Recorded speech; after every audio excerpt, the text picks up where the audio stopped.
Anxiety is a funny thing. I just did my first take and I realised that you could see a pink wig in the background. I hadn't bothered brushing my hair. I think a fan that we were using over the summer was in shot.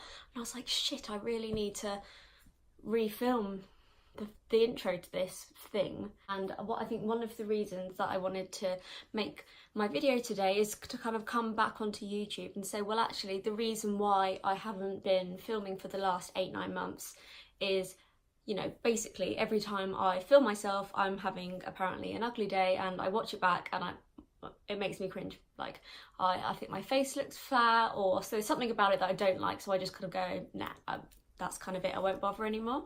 But actually, kind of in the vein of like thinking about positivity and honesty coming into a new year, I want to say, you know, it's okay to, I mean, this isn't a makeup channel. This isn't me saying this is how you do this eyeliner or this is the clothes that I'm wearing. Like, that's not the point of it. So I can come on here and look, you know, I've been at work all day, I got up at 6 a.m, I did my makeup at 6:30. I'm not looking top notch right now, but I don't have to like wait till Saturday where I've done my makeup or I've got my eyelashes on. I actually like, I'm here just to help people who feel the same as me and how I have felt for the last kind of 10 months. It's like I wasn't really good enough to put anything on YouTube. Like the lighting wasn't good enough, this wasn't good enough, but actually like everyone has to start from somewhere.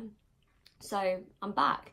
And yeah, it's a new year and I know a lot of people kind of come out with like their, you know, resolutions, which I have done. But actually, so far this year, I don't feel like I'm having a very good time. I feel like I don't really know what my kind of purpose is for this year. Last year it was all about being happy and finding kind of like what makes me happy. And I think this year it's almost like stripping it back to basics. Like really, I find a lot of my anxiety, like kind of working on it for the last couple of years, is very much like spurred on by like technology. I had a long chat with my sister at the weekend about being present and being in the moment. I don't want to be like almost slave to the notifications on my phone, like the fact that as soon as we get a text we feel like we have to open it or we have to respond to it. I can see notifications on popping up on my phone and I'm like, oh, who's messaging me? And actually I'm doing something else now. Whoever's texting me, probably just some meme or a gif or just saying, hey, how are you? They can wait 10 minutes. I just want my mind to kind of be mine again.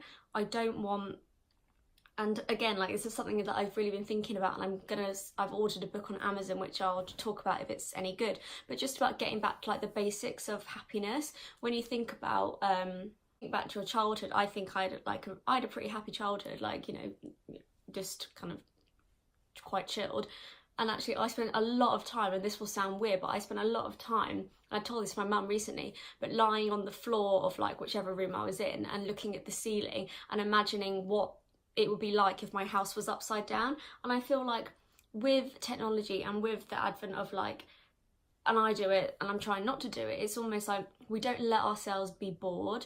I bet children these days, and I do genuinely feel bad for them, that they don't ever get bored. Like we had, when, you know, I was born in 1987, we had CBBC, or I don't know if it was called something different then, but like children's BBC and the couple of shows on ITV between like 3 and 4:30, and that was your fill. And other than that, you had to think about like making up games about Barbies, reading, writing. I spent a lot of time listening to like audiobooks, and actually I felt like some of my imagination was more developed. And now, like, rather than letting myself ever get bored, the first thing I do, like me and my boyfriend sit downstairs and we don't have a conversation, we're both just looking through Instagram and we're not learning anything. Like the only thing that you kind of learn is like you're comparing yourselves to these, you know, other people's highlights that aren't even real.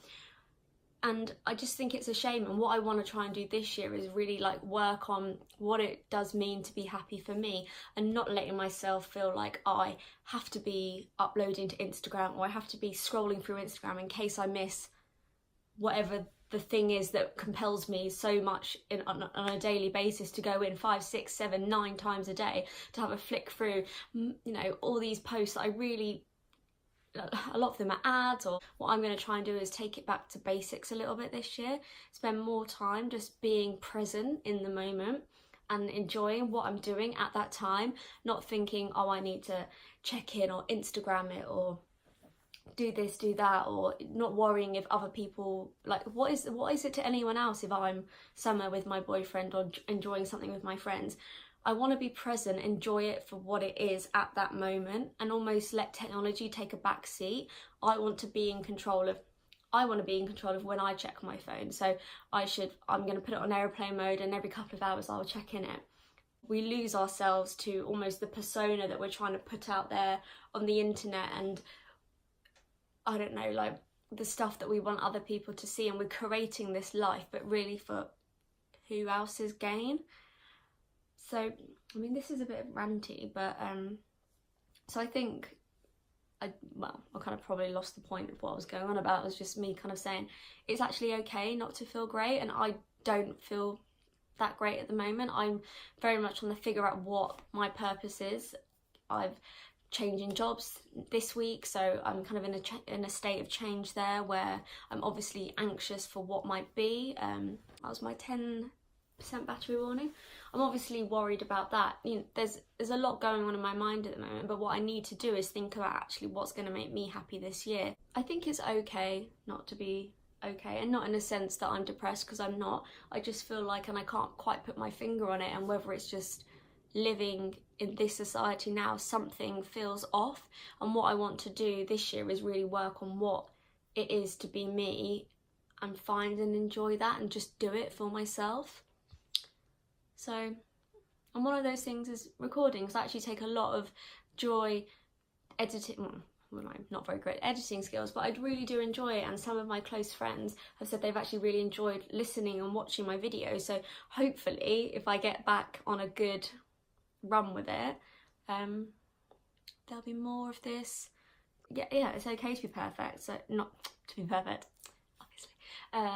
It's okay not to be perfect, and I think people do give themselves a really hard time. Like, they can't go on YouTube unless they look perfect. Or I used to be very much like, if I can't like look perfect or the best that I can on a night out, then I'm just, you know, I'm not going to go. It would give me anxiety. If it was like an impromptu night out, it would be like, oh well, you know, I haven't washed my hair and I haven't and it's like, well, who am I going out for? I'm going out for me. My friends know me, and if I look like a hot mess, does it really matter?